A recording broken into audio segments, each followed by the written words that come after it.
hararetten kadim geldi. Sana yönelen gönüllerimize rahmet eyle. Bu sünnet kölenin Lezine amenü sallu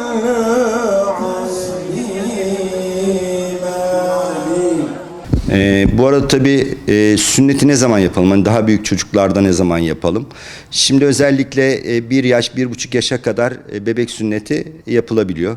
Ama daha sonrasında o 1,5 ile 4 yaş aralığı biraz daha lokal sünnet için tabii. Sadece pipi bölgesini uyuşturup yapılan sünnetler için biraz daha zorlandığımız yaş grubu. Ama 5 yaşından itibaren tekrar 6, 7, 8, 9 yaşları rahat sünnet yapabildiğimiz gruplar.